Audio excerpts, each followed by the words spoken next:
नमस्कार, news state पर आप सभी का स्वागत है। मैं हूं आपके साथ शुभेंदु सिंह। आपके मुद्दे में आज बात करेंगे ज्योतिरादित्य सिंधिया की। जो बदले बदले से नजर आ रहे हैं, उनके तेवर भी अलग दिखाई दे रहे हैं। रानी लक्ष्मीबाई की पुण्यतिथि पर सिंधिया ने ट्वीट कर उनको नमन किया। एक साल पहले भी सिंधिया ने समाधि स्थल जाकर के रानी लक्ष्मीबाई को नमन किया था और अभी तक सिंधिया घराने से किसी भी महाराज ने ऐसा नहीं किया है। अब ऐसे में सवाल है कि सिंधिया ने आखिर क्या रिवाज बदल दिया है? क्या रिवाज बदलने से उनके ऊपर लगे दाग मिट जाएंगे? 250 साल से लगाए जा रहे आरोपों को क्या लोग भूल जाएंगे? मुद्दे को साइड करने में क्या ज्योतिरादित्य सिंधिया सफल होंगे? पहले बीजेपी सवाल उठाती थी और अब कांग्रेस इसको लेकर के जवाब दे रही है। विरोधी चारों खाने चित करने का तरीका क्या सिंधिया के पास है? और क्या यही वो मास्टर ट्रिक है जिसके जरिए वो अपने ऊपर लगे सभी दागों को मिटाने की कोशिश कर रहे हैं? इन तमाम सभी सवालों का जवाब तलाशेंगे। साथ में हमारे खास मेहमानों का एक पैनल जुड़ने जा रहा है, लेकिन सबसे पहले एक रिपोर्ट आपको दिखाते हैं।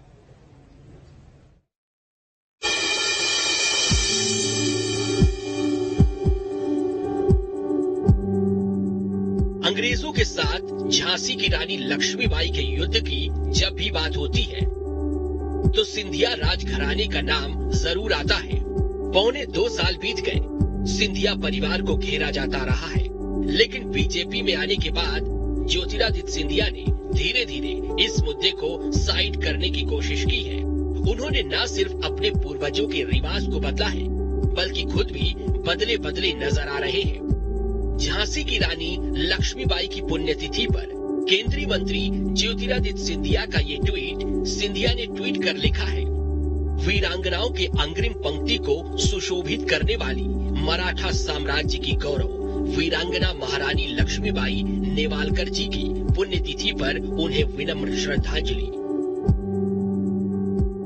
दरअसल ऐसा पहले कभी नहीं था जब सिंधिया परिवार के पूर्वजों ने भी इस तरह की बात लिखी हो।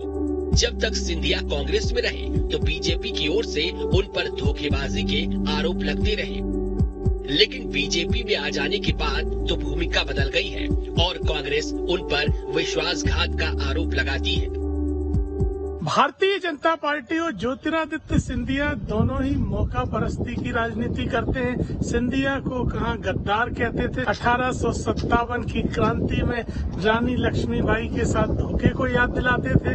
अब ज्योतिरादित्य सिंधिया और भाजपा दोनों एक ही खेमे में आ गए और एक ही जैसी गद्दारी की राजनीति कर रहे हैं। पूर्व सीएम दिग्विजय सिंह समेत कई दिग्गज नेता सिंधिया पर विश्वासघात के आरोप लगाते रहे हैं। हालांकि कांग्रेस की ओर से आरोप लगाने पर अब बीजेपी सिंधिया के बचाव में नजर आती है।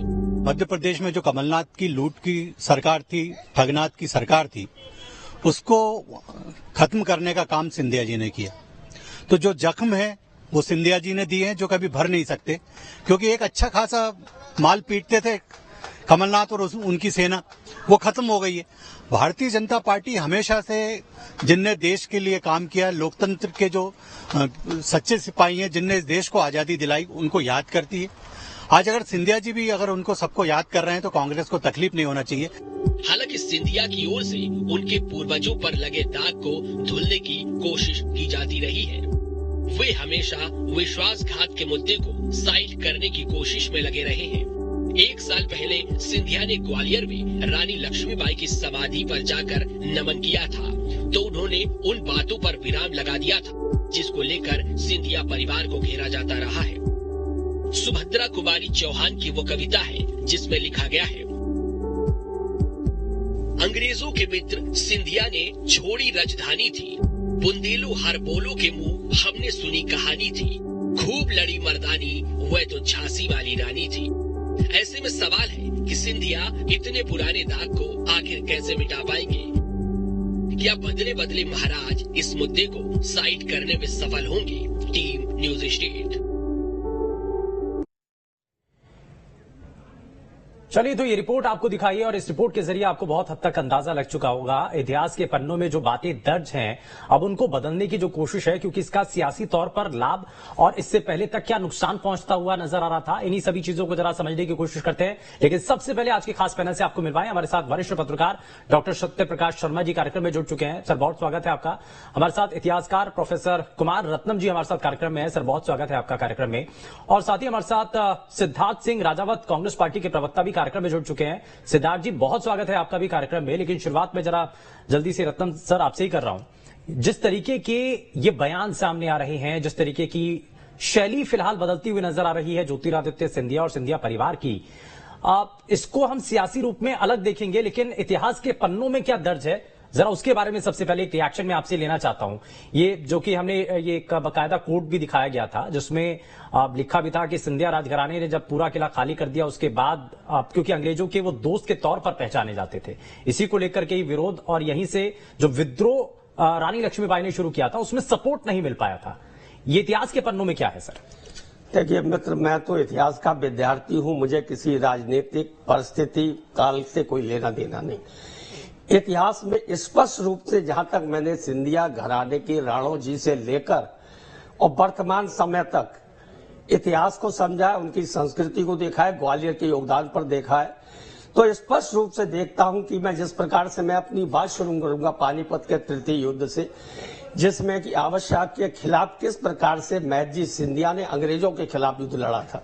यह किसी से छुपा नहीं, इतिहास के पन्नों में 1857 से लेकर पानीपत के युद्ध को वो टर्निंग पॉइंट समझा जाता है, जिसने कि भारत की दशा और दिशा और राजनीतिक मानचित्र को भी कई हदों तक पलटा। तो उसमें हम जिस प्रकार से उनकी एक हिंदू पादशाही शिवाजी के अधीन संघर्ष की जो व्यवस्था हम देखते हैं, मुझे तो कम से कम इतिहास के विद्यार्थी के रूप में सिंधिया परिवार का कोई भी ऐसा कृत्य नहीं मिला देखने को जो कहीं भी भारतीयता, अपने राज्य या भारत के स्वाभिमान के लिए कहीं उन्होंने कोई नकारात्मक। ये बार बार आरोप लगते रहे हैं कि रानी लक्ष्मीबाई और सिंधिया राजघराने की तरफ से विश्वासघात किया गया था रानी लक्ष्मीबाई को लेकर के। तो इस पर मैं आपसे एक रिएक्शन लेना चाहता हूं, क्योंकि इसी को लेकर के सियासत भी खूब होती है। देखिए, बड़ा स्पष्ट है, सुभद्रा कुमारी चौहान की एक पंक्तियां हैं, अंग्रेजों के मित्र सिंधिया ने छोड़ी राजधानी थी। इसके आगे वो भी साइलेंट है। राजधानी क्यों छोड़ी? वो एक नवोदित राज्य था। वो राज्य मैं मान सकता हूं कुछ राजनीतिक व्यवस्था रही होगी जिसके कारण प्रत्यक्ष रूप से उन्होंने लक्ष्मीबाई का सहयोग नहीं, यह भी इतिहास में स्पष्ट है। हाँ।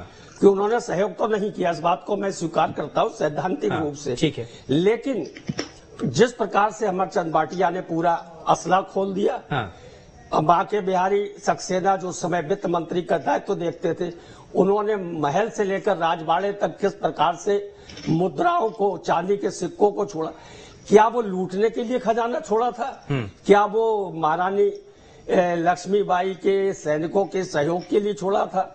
क्या सिंधिया ने राजनीतिक अराजकता के लिए राज्य को छोड़ा था? ये इतिहास के शोध के विषय है, इस पर शोध हो रहा है। हाँ। लेकिन ये भी ऐतिहासिक सत्य है, उन्होंने राजधानी छोड़ दी थी। उन्होंने प्रत्यक्ष रूप से नवोदित राज्य के तौर पर वो पनपे थे और इसलिए वो मुखालफत खुल करके अंग्रेजों की नहीं करना चाहते थे, क्योंकि उनको लग रहा था शायद नुकसान ज्यादा हो सकता है। मैं इस पे जरा सत्यप्रकाश शर्मा सर एक रिएक्शन आपसे भी लेना चाह रहा हूँ।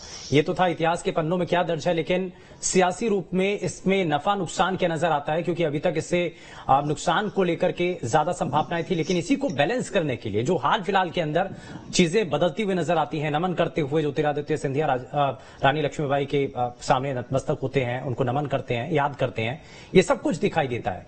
तो ये जो इतिहास के पन्नों में दर्ज है उसको बदलने की जो शुरुआत हो चली है सिंधिया राजघराने की तरफ से, ज्योतिरादित्य सिंधिया की तरफ से, ये आगे फायदे की सियासत भी है। देखिए शुभेंदु जी, आज हम डेमोक्रेसी में जी रहे हैं और डेमोक्रेसी में लीडर की अपनी अस्तित्व तभी है जब वो पब्लिक लीडर हो, यानी कि इलेक्शंस में चुन के जाए। ज्योतिरादित्य सिंधिया जब तक कांग्रेस में रहे कभी भी उन्होंने वहां विजिट नहीं किया, ना ही उनके पूर्व पिताजी ने भी किया। लेकिन मैं आपको एक चीज फिर बताऊं, आज जो उनका विजिट है या ट्वीट है, इस ट्वीट में आपको एक चीज बड़ी महत्वपूर्ण दिखेगी। आप उस ट्वीट को अगर पढ़ेंगे, पॉलिटिकल जो एक्सपर्ट हैं वो इस चीज को समझते हैं। उन्होंने उसमें भी मराठा साम्राज्य की बात कही, देश की स्वतंत्रता के लिए क्या किया ये कुछ नहीं बताया। कि देश की स्वतंत्रता की पहली लड़ाई थी जिसमें उन्होंने अपनी आहुति दी और कई संतों के साथ। यहां पर जो साला है, एक आपको पता हो ग्वालियर में एक गंगादास की साला है, उस साला पर आकर उन्होंने आश्रय लिया। उनके साथ कई संत, सैकड़ों संत मरे, उनकी वहां आज भी समाधियां हैं। ये रत्नम साहब ये बड़े इतिहासकार हैं और प्रोफेसर भी हैं। मैं इनसे ये आशा नहीं रखता था। इन्हें तो अपना जो किताबों में लिखा है वो बोलना चाहिए। सिंधिया जी के परिवार की बात थोड़ी चल रही, यहाँ तो सिर्फ 1857 का वो इंसिडेंट क्या था। आपसे मैं भी ये जानना चाहता हूं, चूंकि आप प्रोफेसर हैं, आप विद्वान व्यक्ति हैं, तो आप तो अपने इतिहास के आधार बताइए कि ये जो कविता है वो सिर्फ उनकी है, समुद्र कुमारी चौहान जी की। हाँ। इतिहास में क्या मेंशन इसके बारे में, ये थोड़ा सा सामने आना चाहिए। लेकिन राजनीतिक रूप से आज सिंधिया अपने आप को कहीं ना कहीं उस भारतीय जनता पार्टी में घोल देना चाहते हैं। हाँ। जो कहीं ना कहीं उनके ऊपर एक दंश लगा हुआ है, उस दंश को मिटाना चाहते हैं। इसलिए उन्होंने पहली बार लास्ट ईयर विजिट किया और अभी उन्होंने उनको ट्वीट किया, उनको श्रद्धांजलि दी। ये बात तय है कि यहाँ पर कुछ राजनीतिक, उनकी ग्वालियर में कुछ राजनेताओं जो बीजेपी में थे, जिसमें जयवंत सिंह पवैया हैं, प्रभात झा है, इन जैसों की राजनीति कहीं ना कहीं इसी आधार को लेकर आज राष्ट्रीय स्तर पर है और हिंदुत्ववादी छवि को लेकर है पवैया जी की। हाँ। लेकिन मैं आपको फिर कह रहा हूं कि क्या ये अगर उन्होंने मराठा साम्राज्य की ये वीरांगना थी, ये उस वर्ष से क्यों ट्वीट नहीं हुआ? भारतीय जनता पार्टी में आने के बाद ही ट्वीट क्यों हुआ? हाँ। इसका तात्पर्य है कि अपने आप को वो भारतीय जनता पार्टी में घोल देना चाहते हैं, जिससे कि इस प्रकार की चीजें कभी सामने ना आए। पार्टी के भीतर स्वीकार्यता बनी रहे, हर खेमा उनको स्वीकार कर सके, कोई ऐसा विवाद ना रहे जिसको लेकर के आपत्ति पार्टी के भीतर भी उठे। इसी को लेकर के एक कोशिश है यहां पर ज्योतिरादित्य सिंधिया की। लेकिन ये कोशिश कितनी कामयाब होती है, जरा इसको लेकर के मैं जल्दी से एक पॉलिटिकल रिएक्शन भी लेता हूं। भारतीय जनता पार्टी से नेता गोविंद वालू जी भी हमारे साथ कार्यक्रम में जुड़ चुके हैं। गोविंद जी, बहुत स्वागत है आपका। मैं आपसे एक रिएक्शन लूं, लेकिन उससे पहले सिद्धार्थ सिंह जी, आपको नहीं लगता कि पहले पार्टी के भीतर महाराज आपके साथ थे और ये तब से ही चला रहा है? और जैसा कि बताया भी सत्यप्रकाश शर्मा सर ने कि जब पार्टी बदलते हैं उसके बाद ये चीजें थोड़ी बदलती हुई नजर आती हैं। आपको लग रहा है कि जो पहले के इतिहास के पन्नों में जो दर्ज है उससे पीछा छुड़ाना आसान नहीं होगा? देखिए शुभेंदु जी, इससे पूर्व में मैं आपको एक बात बताना चाहता हूं कि जितने पूर्व कांग्रेसी थे, क्रांतिकारी थे, गांधी विचारधारा के लोग थे, उन्होंने कभी भी नतमस्तक होकर महल में नहीं गए। वो जब कांग्रेस में माधवराव सिंधिया जी थे, ज्योतिरादित्य सिंधिया थे, तो महल से वो कांग्रेस को चलाते थे। और जो गांधी विचारधारा के थे, जो क्रांतिकारी थे, वो गांधी भवन में ही बैठते थे। अभी मैं एक बहुत बड़ा नाम बताना चाहता हूँ, स्वर्गीय पापरीकर साहब, रघुनाथ राव पापरीकर साहब। तो पापरीकर साहब बड़े गांधी विचारधारा के थे और वो कहीं ना कहीं सिंधिया के गुरु भी थे, मराठा गुरु थे। तो उन्होंने भी एक किताब लिखी थी। अब रत्नाकर जी ने कौन सी किताब पढ़ी है, वरिष्ठ मतलब प्रोफेसर हैं, तो मैं उनका बड़ा सम्मान करता हूँ। ये समझ में मेरे समझ से पार है कि इतिहास लेकर कहां से आए। और मैं रत्नाकर जी से ये भी पूछना चाहता हूँ कि सिंधिया का फुल फॉर्म क्या है? सिंधिया का फुल फॉर्म इन्हें मालूम है? जिस समय 1857 में वीरांगना लक्ष्मीबाई जी की शहादत हुई, तब अंग्रेजों ने इनको सेक्रेटरी चीफ ऑफ इंडिया की उपाधि दी थी। इन्होंने उसमें से ऑफ हटा के SCINDIA सिंधिया किया। और उसके बाद ईस्ट इंडिया कंपनी की, और ईस्ट इंडिया कंपनी के जब पूरे अधिकार। सर, आप भी तो आज ही सवाल उठा रहे हैं, जब वो दूसरी पार्टी में जा चुके हैं, दूसरी नैया में बैठ गए, तो आरोप भी आप लगा रहे हैं। लेकिन जब आपकी पार्टी के भीतर थे तब तो महाराज गांधी विचारधारा के और क्रांतिकारी जो थे, उन्होंने कभी एक बार भी कोई ऐसा इंसिडेंट बता दीजिए जब पार्टी के भीतर थे, कांग्रेस पार्टी में थे वो, तब किसी पार्टी के नेता ने इस बात को लेकर के सवाल उठा दिया हो? अवश्य, मैं आपको बता देता हूँ। मैं आपको बता देता हूँ, राजेंद्र सिंह जी थे और उनके पिताजी थे डोंगर सिंह, जो उनके अभी पुत्र हैं अशोक सिंह जी। गांधी विचारधारा थे, वो कभी नतमस्तक नहीं हुए और उन्होंने सदैव महल का विरोध किया। सदैव झांसी की रानी की जो हत्या हुई, उनके साथ जो वीरगति वो जो प्राप्त हुई, उसकी सदैव उसकी उन्होंने हमेशा उसका विरोध किया। तो ऐसे कई गांधी विचारधारा के और क्रांतिकारी ग्वालियर के हैं जिन्होंने सदैव इस बात का विरोध किया है। ठीक है, मैं जरा गोविंद वालू जी को जरा जल्दी से जोड़ लेता हूं। गोविंद वालू जी, भारतीय जनता पार्टी की जो छवि है, और कई ऐसे ग्वालियर चंबल क्षेत्र से जुड़े हुए कई ऐसे नेता आते हैं जो कि हिंदुत्ववादी हैं और धर्म को लेकर के, अपने राष्ट्र को लेकर के बड़े मुखर रहते हैं, जिसका जिक्र भी किया सत्यप्रकाश शर्मा सर ने। प्रभात झा हो गए, जयभान सिंह पवैया, बहुत सारे ऐसे नेता हो गए। लेकिन पार्टी के भीतर स्वीकार्यता बनी रहे, क्या इसी के लिए ये सब कुछ कोशिशें हैं? इसीलिए जो इतिहास के पन्नों में दर्ज है उसको अपने लिहाज से बदलने की अब शुरुआत हो चुकी है। कोशिश की जा रही है कि जो दाग हैं उनको हटाया जा सके, उनको मिटाया जा सके। इसका मतलब यह है कि भारतीय जनता पार्टी की वैचारिक शक्ति में और संगठनात्मक शक्ति में और उसका जो मूल अधिष्ठान है कार्यकर्ता का, जो उसकी कार्य पद्धति में, उसमें कितना दम है कि जब कांग्रेस में थे तब ये लोग क्यों नहीं बोले उनको कि आपको ये करना चाहिए। ये लोग तब क्यों नहीं सवाल, तब उनके नाम का विश्लेषण करते हुए, उनकी इज्जत करते हुए और उनका डिसेक्शन करते हुए बता रहे कि सिंधिया क्यों कहते हैं, वो शिंदे थे इसलिए सिंधिया कहते हैं। और शिंदे से सिंधिया नहीं है, secretary chief of India, secretary chief of India, secretary chief of India की उपाधि मिली थी। शिंदे और सुनिए, जालोन का गैजेटेरियन उठा लीजिए। सवाल तो यही है ना सिद्धार्थ जी कि जब आपकी पार्टी में थे उस वक्त क्यों नहीं उठा दिए सवाल, क्यों नहीं पार्टी आलाकमान पे ये प्रेशर बनाया? जब आप कह रहे हैं ना एससीआई इंडिया, तब क्यों नहीं ये प्रेशर क्रिएट किया गया? तब भी प्रेशर दिया गया। जितने क्रांतिकारी थे जो कांग्रेसी थे, यानी कि पार्टी के भीतर किसी की कोई सुनवाई नहीं है, सब महाराज के सामने नतमस्तक थे ना? कोई नहीं था। जो गांधी विचारधारा जो क्रांतिकारी थे कभी नतमस्तक नहीं हुए और महल में जाके कभी भी क्रांतिकारियों का अपमान कांग्रेस करती थी। इसका मतलब ये हुआ इतने साल तक करती रही।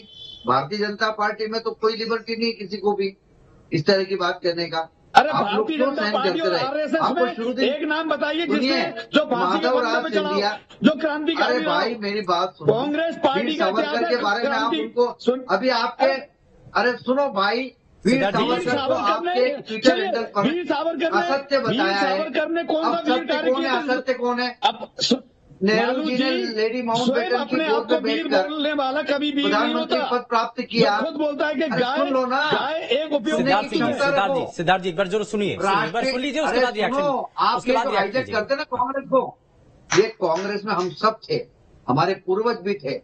कांग्रेस एक आंदोलन था श्रीमान, पार्टी नहीं थी, राजनीतिक दल। गांधी जी का पढ़ा है कि नहीं? उन्होंने कहा था अगर राजनीति करना तो लोक सेवक संघ बनाओ। कांग्रेस एक मूवमेंट था, उसमें डॉक्टर श्यामा प्रसाद मुखर्जी से लेकर दीनदयाल उपाध्याय से लेकर डॉक्टर एडगार से लेकर राष्ट्रीय आप कह रहे हैं कि पार्टी के अंदर संगठन की ताकत इतनी है कि चीजें बदलती नजर आ रही हैं।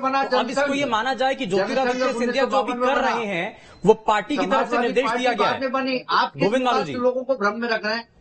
गोविंद मालू जी, ये पार्टी की तरफ से कुछ निर्देश दिया गया है क्या ज्योतिरादित्य सिंधिया को, इसीलिए वो ये सब कर रहे हैं? देखिए, ज्योतिरादित्य सिंधिया पहले क्या करते थे, आज क्या कर रहे हैं, अभी वर्तमान में क्या है। और उन्होंने पिछले साल भी रानी झांसी की समाधि पर गए, उनके बारे में जो भी वो उनके श्रद्धा व्यक्त करना है वो उन्होंने की। और विजया राजे सिंधिया लगातार हमारी वरिष्ठ नेता और जनसंघ की संस्थापक रही है मध्य प्रदेश में। सिंधिया परिवार के माधवराव सिंधिया भी पहले जनसंघ में रहे, फिर कांग्रेस में गए। ये इनको नहीं मालूम शायद। और उसके बाद में मुझे मालूम है, ज्योतिरादित्य जी तो राहुल गांधी के परम मित्र, राजीव गांधी के परम मित्र रहे। माधवराव जी इतने साल तक वो रहे। और आप ये कह रहे हैं कि महल नहीं जाते थे और महल से चलता था, तब इनकी आंखें बंद और कान बंद क्यों थे? ये चुपचाप क्यों सहन करते रहे? ये गुलामों की तरह व्यवहार क्यों करते रहे कि महल से कांग्रेस चलती थी?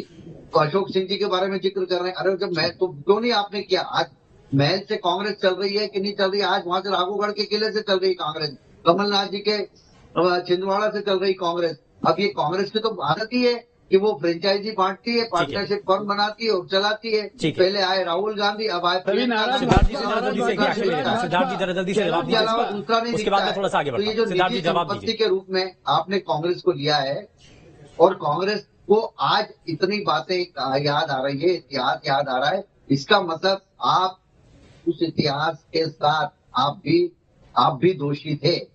इतने साल तक आप भी दोषी रहे यदि आप इस बात को कहते हैं। कांग्रेस पार्टी कभी भी यदि आज वो झांसी की रानी का, देखिए वो आजादी के पहले की बात कुछ रही होगी और किन संदर्भों में लिखा गया, 1937 में किन संदर्भों में वो चीज लिखी गई वो अलग बात है। सरकार आपने बनाई है, कांग्रेस पार्टी ने कभी। फिर वही पश्चिम बंगाल की बात करो। नहीं छोड़ दीजिए सर, छोड़ दीजिए ना, वहाँ की बात छोड़ दीजिए। पुराने इतिहास की नहीं, सिद्धार्थ जी जरा जल्दी से जवाब दीजिए। मैं जरा एक रिएक्शन इसमें सिद्धार्थ जी से ले लेता हूँ। सिद्धार्थ जी अब बहुत क्लियर कट है। ये कहा जा रहा है कि जब पार्टी के भीतर थे अपने महाराज को महाराज माना ना। पार्टी के भीतर कोई किसी भी स्तर का कोई नेता था जो कि लीग से अगर अलग हट करके जाकर के सिंधिया परिवार का खिलाफत कर सके और एक्शन हुआ हो सिंधिया परिवार के ऊपर? बताइए ना, कोई ऐसा उदाहरण हो तो पेश कीजिए। और आज जब वो दूसरी पार्टी में जा चुके तब आप विरोध कर रहे हैं। मैं आपसे सदैव सर्वप्रथम ये पूछना चाहूंगा कि असूलों पे आंच आए तो टकराना जरूरी है, ये बात सिंधिया जी ने बोली थी। और अगर जिंदा है तो जिंदा दिल दिखाना जरूरी है। और रोडों पे उतर के असूलों की लड़ाई लड़ने वाले, इनका इतिहास आप देखिए। इनकी दादी जी ने 1967 में कांग्रेस में थी, तब कांग्रेस के संग गद्दारी करके मिश्रा जी सीएम थे, मुख्यमंत्री थे, और इन्होंने जनसंघ में जाके भारतीय जनता पार्टी की सरकार बनाई। और वही पुनः ज्योतिरादित्य सिंधिया ने दोहराया। ठीक है, गांधी परिवार कांग्रेस ने उनको सदैव एक मौका दिया प्रायश्चित करने का, सुनिए, प्रायश्चित करने का मौका दिया कि चलिए आपको प्रायश्चित करने का मौका दिया जाता है कि आपने 1857 में गद्दारी की है तो प्रायश्चित करके कम से कम जनसेवा करें, देश के प्रति आप। ठीक है, एक मिनट में जरा रत्नाकर पार्टी में क्यों झेला आपने? ठीक है, मैं जरा रत्नम जी के पास जरा जल्दी से जाता हूँ। एक रिएक्शन मैं उनसे लेना चाह रहा हूँ। मैं गोविंद जी वापस आ रहा हूँ आपके पास। रत्नम सर, एक चीज बताइए कि जो कहा जा रहा है कि आप थोड़ा सा सॉफ्ट हो रहे हैं, आप क्लियर होकर के बताइए ना, ये इतिहास के पन्ने में जो साफ साफ लिखा हुआ है उसके बारे में बताइए। देखिए, सिद्धार्थ जी ने एक प्रश्न उठाया कि किस किताब में लिखा है। मैं इतिहास का विद्यार्थी हूँ, तथ्यों पर आधारित बात करता हूँ। ना मेरा सॉफ्ट कॉर्नर है, ना मेरा हार्ड कॉर्नर है, ना पार्टी लाइन पे हूँ। मैं आपको किताबें गिना रहा हूँ। मैं बोल लूँ सिद्धार्थ जी, मैं 1 मिनट बोल लूँ। मैं छोटा सा शिक्षक हूँ इतिहास का। सबसे पहले मैं आपको कोट करूंगा राजेश सिंह सिसोदिया का शोध कार्य सिंधिया राजवंश, उसके बाद आनंद शर्मा का माधवराव सिंधिया, उसके बाद कांग्रेस के ही बहुत बड़े कार्यकर्ता हैं पंकज यादव, उनका ज्योतिरादित्य सिंधिया, और उनसे पूर्व और बाद का ग्वालियर। किसी भी शोध में, उसके अलावा करीबन 50 शोध ऐसे हैं जो कि शिवाजी विश्वविद्यालय में, इंदौर विश्वविद्यालय में, भारत के अन्य विश्वविद्यालयों में हुए हैं, राष्ट्रीय आंदोलन से जुड़े हुए भी। मुझे एक घटना, इतिहास का विद्यार्थी हमारे मित्र नहीं शर्मा सर, जी एक चीज बता दीजिए, विश्वासघात हुआ था कि नहीं हुआ था? जो असल मूल का कारण है जिसको लेकर के इतना शोर शराबा है, क्या विश्वासघात हुआ था कि नहीं हुआ था? मैंने प्रारंभिक तौर में कहा था कि वो विश्वासघात था या उनकी राजनीतिक व्यवस्था थी। हाँ। उन्होंने, सिंधिया ने राजधानी छोड़ी थी, स्पष्ट है। हाँ। लेकिन जिस प्रकार से असलों का यहाँ पर वितरण, अब पैसों का बोरियों से राजबाड़े तक डालना, हाँ। इस प्रकार को प्रोफेसर मिश्रा ने अपनी किताब हाँ। शहीद अमरचंद भाटिया में स्पष्ट लिखा है। यदि महाराज चाहते तो राजमहल के दरवाजे बंद करा सकते थे, ना असला लुटता, ना हुआ चांदी के सिक्के, लेकिन ऐसा हुआ नहीं। लेकिन ऐसा हुआ नहीं, तो मैं ये मानता हूँ कि उनका प्रत्यक्ष समर्थन नहीं था, लेकिन कहीं था कि ऐतिहासिक साक्ष्य है। और जिससे लेकिन प्रत्यक्ष ना हो, लेकिन समर्थन तो था ना, इसी को लेकर के तो सवाल उठ रहे हैं ना। लेकिन ठीक है, उनका विरोध भी मुझको कम से कम परिलक्षित नहीं होता। सत्य प्रकाश शर्मा सर, अब इसका, क्योंकि ये कह रहे हैं सर, रत्नम सर के कह रहे हैं कि प्रत्यक्ष तौर पर तो नहीं था लेकिन समर्थन तो आ ही गया ना, अब इसी को लेकर के तो सवाल है। लेकिन सवाल यहां पर मेरा ये भी है कि क्या ये दाग छुट पाएगा, मिट पाएगा क्या ये? देखिए, एक चीज तो तय है कि लोकतंत्र है। कांग्रेस में लोकतंत्र जब ज्योतिरादित्य सिंधिया थे तो नहीं दिखता था। ये सब कांग्रेसमैन उनको, मैं उस नाम से उनको बुलाता भी नहीं हूं, उस नाम को लेके, यानी कि जो कहीं ना कहीं मोनार्ची को प्रदर्शित करने वाले नामों से जानते थे। आज भारतीय जनता पार्टी में वो भाई साहब तो बन गए, आम आदमी तो बन गए। ये भारतीय जनता पार्टी ने एक अच्छा काम किया है। लेकिन मैं आपको इसके राजनीतिक मीनिंग बताता हूं। ये सच है कि ज्योतिरादित्य सिंधिया का परिवार इस क्षेत्र में दबदबेदार रहा है, चाहे वो किसी भी पार्टी में रहा हो, और वो ये चाहते भी है कि चाहे लोकतंत्र हो या राजतंत्र हो, उनका दबदबा रहे। इसलिए वो भारतीय जनता पार्टी में पूर्णतः खुल जाए या भारतीय जनता पार्टी के वर्कर जो उन पर उनको अडॉप्ट कर ले। आज जो भारतीय जनता पार्टी में इनफाइटिंग की स्थिति दिख रही है, यानी मूल कार्यकर्ता और नए कार्यकर्ता, ये कार्यकर्ता की दूरी को मिटाने के लिए ज्योतिरादित्य सिंधिया वो सब काम कर रहे हैं जिससे ये महसूस ना हो कि कभी ये कांग्रेसमैन थे या एंटी बीजेपी या एंटी संघ थे। अब मैं रत्नाकर साहब से जरूर जानना चाहूंगा, क्योंकि रत्नाकर साहब से जानने की इसलिए जिज्ञासा रहती है कि वो प्रोफेसर है उस सब्जेक्ट के। आप केवल 1857 का जिक्र करिए, आप सिंधिया जी की पूरा बखान मत करिए, आप उस समय का जिक्र करिए। माफी के साथ रुक रहा हूं सर, समय थोड़ा सा कम है, माफी के साथ रुक रहा हूं। खैर, बहुत शुक्रिया सभी खास मेहमानों का कार्यक्रम में शामिल होने के लिए। लेकिन महाराज जब बदले हुए से नजर आ रहे हैं तो इसके पीछे बहुत सारे कारण भी है जो कांग्रेस में नहीं हो पाया।